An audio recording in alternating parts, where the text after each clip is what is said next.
नमस्कार जी, राम राम दोस्तों। आपके अपने YouTube चैनल अंसराज सारण जी के में स्वागत है, अभिनंदन है। जैसा कि दोस्तों आप थंबनेल में देख पा रहे होंगे, अपन राजस्थान के संदर्भ में 1857 की क्रांति के बारे में चर्चा कर रहे थे, जिनमें हमने क्रांति के कुछ तथ्यों के बारे में पिछले वीडियो में चर्चा की थी। किस प्रकार से राजपूताना में मराठे बूंदी राज्य में हस्तक्षेप करते हैं, उसके बाद में उन्हीं के खिलाफ एक सम्मेलन बुलाया जाता है और मराठे उस दौरान राजपूताना में एक आतंक का माहौल हो जाता है, जिससे अंग्रेज़ों के जो सापेक्ष है, जो राजपूताना के शासक हैं वो संधियां करते हैं, जिसमें हमने वेलेजली की संधि देखी थी। सर्वाधिक जो हुई थी संधि वो हेस्टिंग्स की संधियां थी, जो मेटकोफ ने यहाँ पर की थी। उसी संधियों के तहत जो ही राजपूताना अंग्रेज़ों के अधीन होता है, उसके बाद राजपूताना में अंग्रेज़ों ने एक सैन्य प्रशासन की कड़ी जो एक जोड़ी थी, जिसमें राजपूताना को उत्तरी पश्चिमी सीमांत प्रांत में शामिल करते हुए यहाँ पर राजपूताना रेजिडेंसी की स्थापना की जाती है। पॉलिटिकल एजेंटों की नियुक्ति की जाती है रियासतों में। उसी के साथ साथ जो मेरवाड़ा बटालियन का गठन किया गया, जो शेखावाटी ब्रिगेड का गठन किया गया, उसके बाद में बात करें तो मेवाड़ भील कोर्स का गठन किया गया। इसी प्रकार राजपूताना में अंग्रेज़ों के द्वारा जो सैन्य प्रशासन स्थापित किया जाता है, उसी के तहत यदि अपन आज चर्चा कर रहे हैं, तो आज हम शुरुआत कर रहे हैं किस प्रकार से राजपूताना में क्रांति शुरू होती है। अब देखो, क्रांति के यदि हम घटनाक्रम की बात करें तो 29 मार्च सन 1857 में जो बैरकपुर छावनी में मंगल पांडे के द्वारा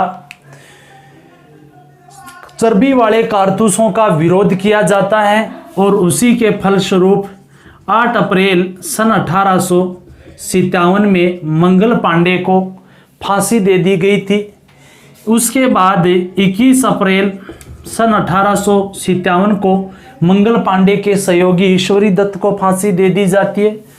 उसके बाद में 23 अप्रैल सन 1857 को मेरठ छावनी के जो क्रांतिकारी थे वो चर्बी वाले कारतूसों का प्रयोग करने से मना कर देते हैं।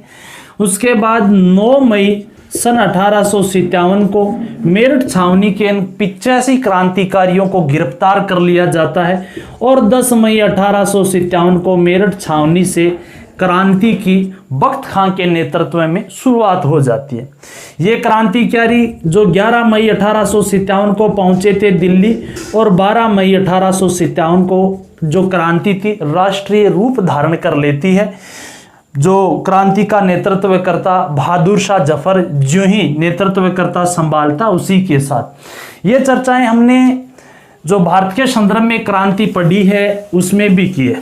अब अपने को यहाँ से एक ही शब्द पकड़ना है कि मेरठ में जो क्रांति छिड़ी थी, उस क्रांति का समाचार कह सकते हैं, उस क्रांति की जो खबर है वो राजपूताना में पहुँचती है। साहब कहाँ पर? राजपूताना में पहुँची थी और उस दौरान राजपूताना में मेरठ छावनी की जो खबर है वो पहुंचती है एजीजी के पास। किसके पास? एजीजी के पास। तो क्रांति के समय एजीजी कौन था? पैट्रिक लॉरेंस या पैथिक लॉरेंस आ जाएगा। पैथिक लॉरेंस या पैट्रिक लॉरेंस के पास, एजीजी के पास ये क्रांति की जो घटना पहुंचती है कि मेरठ छावनी में क्रांति हो गई थी। इस दौरान एजीजी था आबू में। कहाँ था साहब? आबू में। ये चर्चा हम पिछले वीडियो में कर चुके हैं कि राजपूताना रेजिडेंसी के 2 मुख्यालय थे। ग्रीष्मकालीन मुख्यालय आबू में था, ऐसे मुख्यालय था जो शरदकालीन तो वो था अजमेर। एजीजी पैट्रिक लॉरेंस को 10 मई को जो क्रांति मेरठ से शुरू हुई है उसकी खबर 19 मई को पहुंचती है। साहब कितनी मई को? 19 मई को यहाँ पर। और जो ही एजीजी के पास ये खबर पहुंची थी, एजीजी ने 2 काम किए थे। साहब कितने काम? 2 काम किए थे, जिसमें से पहला जो काम किया था एजीजी ने, वो कार्य किया था, जो भी राजपूताना के शासक थे वो राजपूताना के शासकों को पत्र लिखे थे। एजीजी ने पहला काम कौन सा किया? राजपूताना के शासकों को पत्र लिखे उनमें यदि हम बात करें तो बीकानेर का जो शासक था, बीकानेर के शासक सरदार सिंह को पत्र लिखा था। किसको साहब? बीकानेर के सरदार सिंह को। सरदार सिंह वो बंदा होता है जो अपनी सीमाओं से, राज्य से बाहर जाकर भी अंग्रेजों का साथ दिया था। जैसलमेर के यदि शासक की बात करें तो जैसलमेर के शासक रणजीत सिंह को पत्र लिखा था। किसको साहब? रणजीत सिंह को। मारवाड़ यानी जोधपुर की यदि बात करें तो जोधपुर के शासक तख्त सिंह को पत्र लिखा था। किसको? तख्त सिंह को। उसके बाद में यदि हम सिरोही की बात करें तो सिरोही के शासक शिव सिंह को पत्र लिखा जाता है साहब। किसको? शिव सिंह को। उसके बाद में यदि बात करें मेवाड़, मेवाड़ यानी उदयपुर, उदयपुर के शासक किसको? स्वरूप सिंह को पत्र लिखा था। उसके बाद में यदि हम बात करें डूंगरपुर, तो डूंगरपुर के शासक उदय सिंह को पत्र लिखा था। किसको साहब? उदय सिंह को। उसके बाद में यदि बात करें हम बांसवाड़ा, तो बांसवाड़ा के शासक लक्ष्मण सिंह को पत्र लिखा था। कौन लिख रहा है ये पत्र? एजीजी लिख रहा है। ठीक है जी। उसके बाद में हम यदि बात करें प्रतापगढ़, तो प्रतापगढ़ के शासक दलपत सिंह को पत्र लिखा था। किसने? एजीजी ने। उसके बाद में यदि हम बात करें कोटा की, कोटा के शासक राम सिंह को पत्र लिखा था। बूंदी के शासक राम सिंह को पत्र लिखा जाता है। कोटा का भी राम सिंह, बूंदी का भी राम सिंह। झालावाड़ के यदि शासक की बात करें तो झालावाड़ के शासक पृथ्वी सिंह को पत्र लिखा था। करौली की यदि बात करें तो करौली के मदन पाल को पत्र लिखा था। टोंक की यदि बात करें तो नवाब था वजीरुद्दौला, इस वजीरुद्दौला को पत्र लिखा था। यहाँ का टोंक का नवाब होता है। धौलपुर की यदि बात करें तो धौलपुर का भगवान दास को या भगवान सिंह को, भगवंत सिंह को पत्र लिखा था। उसके बाद में अलवर की यदि बात करें तो अलवर के शासक बन्ने सिंह को पत्र लिखा था। भरतपुर की यदि बात करें तो भरतपुर के शासक जसवंत सिंह को पत्र लिखा था। और यदि जयपुर रियासत की बात करें तो जयपुर के शासक भी कौन है? राम सिंह ही है, और राम सिंह को पत्र लिखा था। यानी मेरठ छावनी जो 10 मई को क्रांति शुरू होती है, जो ही उसकी खबर 19 मई 1857 एजीजी के पास पहुंचती है। एजीजी ने राजपूताना के समस्त शासकों को पत्र लिखे थे। यहां से एक तो क्लियर ये होगा बीकानेर का शासक कौन होगा? इंपॉर्टेंट है। जैसलमेर वाला इतना नहीं है। जोधपुर का कौन था? इंपॉर्टेंट है। सिरोही का इंपॉर्टेंट है क्योंकि अंतिम है, वैसे ही संधि करने वाली। उदयपुर इंपॉर्टेंट है। बांसवाड़ा वेरी वेरी इंपॉर्टेंट क्यों हो जाता है? बांसवाड़ा व झालावाड़ 2 ऐसी रियासतें हैं जिसको तांत्या टोपे ने इन पर अधिकार किया था। तो बांसवाड़ा के साथ में ये झालावाड़ भी इंपॉर्टेंट है। वहां का कौन है? पृथ्वी सिंह। कोटा का क्रांति के समय शासक राम सिंह था। टोंक का नवाब था। करौली वाला इंपॉर्टेंट है।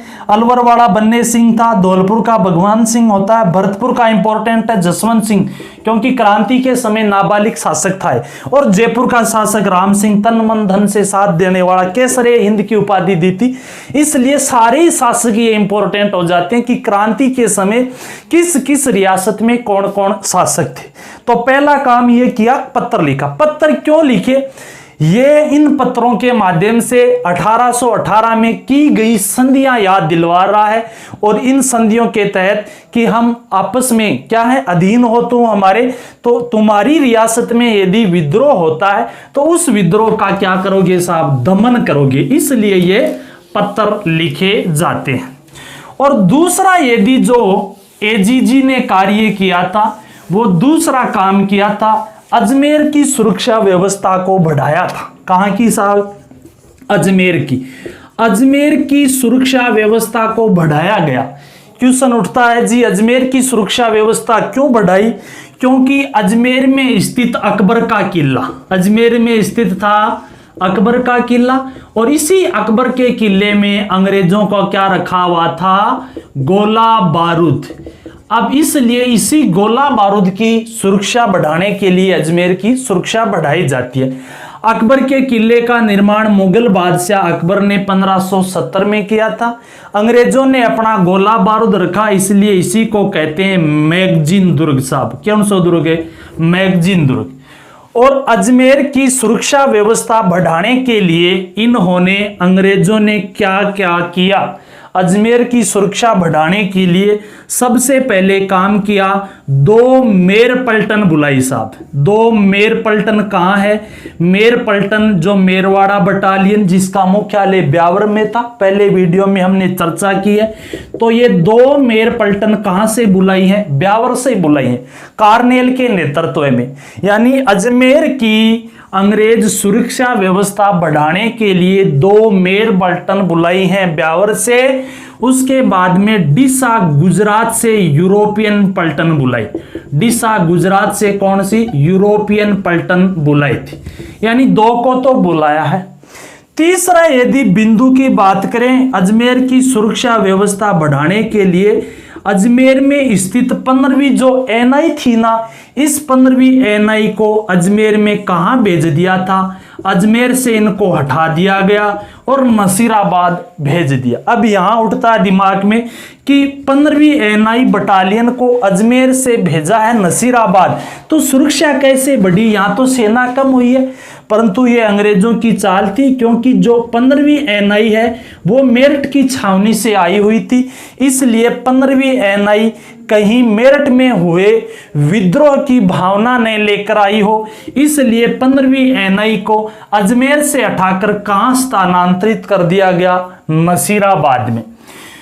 अब देखो 15वीं जो एनआई थी इसको अजमेर से लाया जाता है नसीराबाद, और जो ही नसीराबाद लाया गया तो नसीराबाद में एक तो हो गई 15वीं एनआई, एक हो गई पहले से यहां पर थी 30वीं एनआई, एक जो यहां पर थी बंबई लांसरस, कौन सी?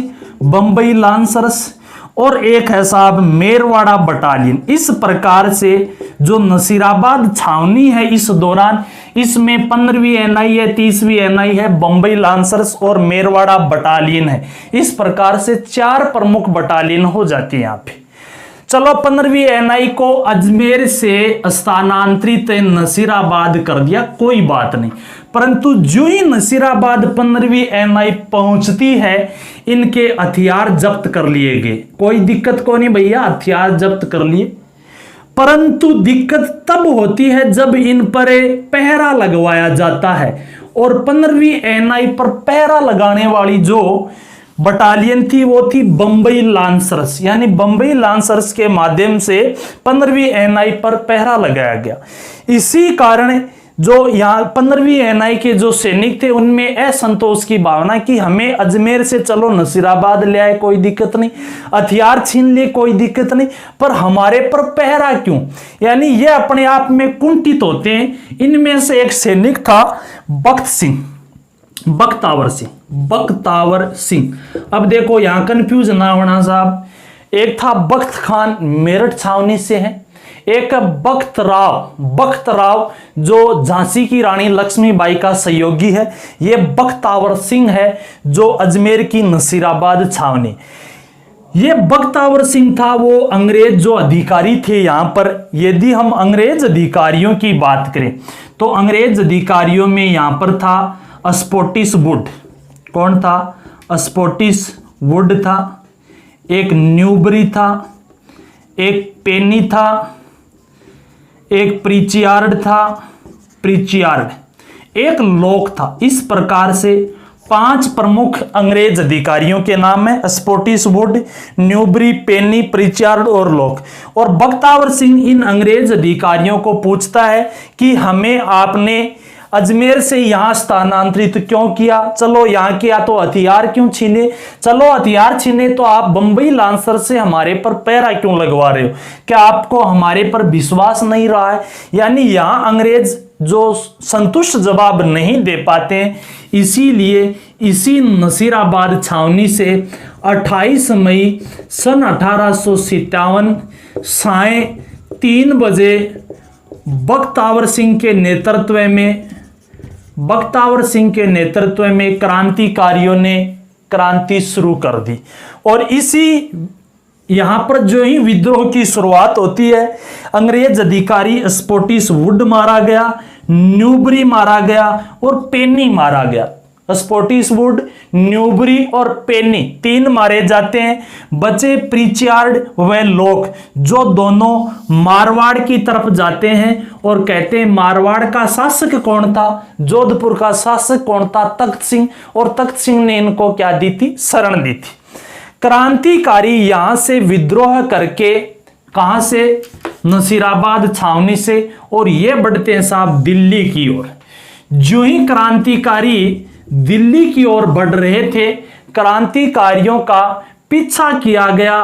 फिर 2 अंग्रेज अधिकारी और आते हैं, एक का नाम था हितकोट और एक का नाम है साहब वाल्टर। वाल्टर व हितकोट के नेतृत्व में नसीराबाद छावनी से दिल्ली जाते हुए क्रांतिकारियों का पीछा किया गया, परंतु हितकोट व वाल्टर दोनों क्या हो जाते हैं, असफल हो जाते हैं और क्रांतिकारी दिल्ली पहुंच गए थे 18 जून को। कब साहब, 18 जून को क्रांतिकारी दिल्ली पहुंच जाते। तो यह था अपना नसीराबाद छावनी से संबंधित।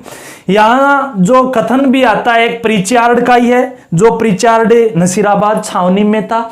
यह कहता यदि क्रांतिकारी दिल्ली की बजाय अजमेर के गोला बारूद पर अधिकार कर लेते तो यहाँ के स्थानीय शासक भी क्रांतिकारियों के पक्ष में हो जाते और क्रांति ज्यादा सफल रहती।